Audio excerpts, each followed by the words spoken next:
अब हम अगली सेक्शन की बात करते हैं, सेक्शन 80। बीएनएस की सेक्शन 80 क्या वर्णित करती है, हमें क्या बताती है? बीएनएस की सेक्शन 80 ये वर्णित करती है कि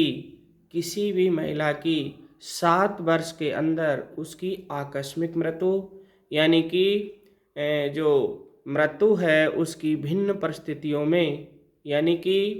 आकस्मिक असंभव मृत्यु किसी भी पति के यहाँ, उसके पति यानी कि उसके ससुराल में, उस परिधि के अंदर जहाँ वो रहती हो, पति के घर पर रहती हो और उसकी आकस्मिक मृत्यु हो जाती है, तो यहाँ पर ये माना जाएगा, ऐसी मृत्यु को हम दहेज मृत्यु कहेंगे। और इस सेक्शन के अंतर्गत जो पनिशमेंट होगा वो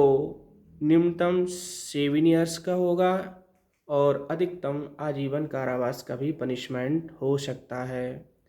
अब चूंकि इस सेक्शन के अंतर्गत जो अपराध आता है, यहाँ पर बहुत गंभीर प्रकृति का अपराध ये हो जाता है और यहाँ पर ये पति के लिए अपने डिफेंस में ये स्पष्ट करना होता है कि जो उसकी पत्नी थी उसके लिए कभी भी दहेज के लिए टॉर्चर नहीं किया गया और घटना के समय वह घर पर मौजूद नहीं था। ये बहुत सारी बातें हैं अपने डिफेंस में, अगर ये चीज़ आती है तो पति बच सकता है। अमूमन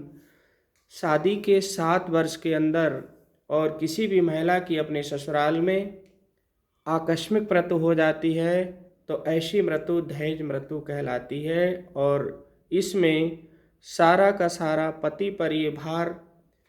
साक्ष्य का हो जाता है कि वह स्पष्ट करे कि उसकी जो पत्नी की मृत्यु हुई है दहेज से बाहर हुई है, उससे कोई दहेज नहीं मांगा गया और जो मृत्यु हुई है आकस्मिक किन्हीं अन्य कारणों से हुई है, ना उसे टॉर्चर किया गया है, ना उसे दहेज मांगा गया है और ना ही उसके घर में हुई है और ना ही वो घटना के समय घर पर मौजूद था। ये बहुत सारी बातें हैं अपने डिफेंस में, यदि ये सब आती हैं तो उसका पति बच सकता है, अन्यथा संभव नहीं है। अमूमन कोर्ट ये विचार कर लेती है कि 7 वर्ष के अंदर यदि ऐसी महिला की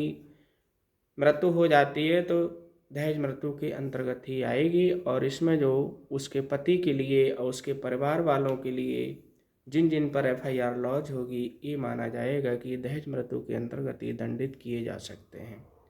और इसमें जो कम से कम पनिशमेंट होगा 7 ईयर का होगा और अधिकतम पनिशमेंट आजीवन लाइफ हो सकता है।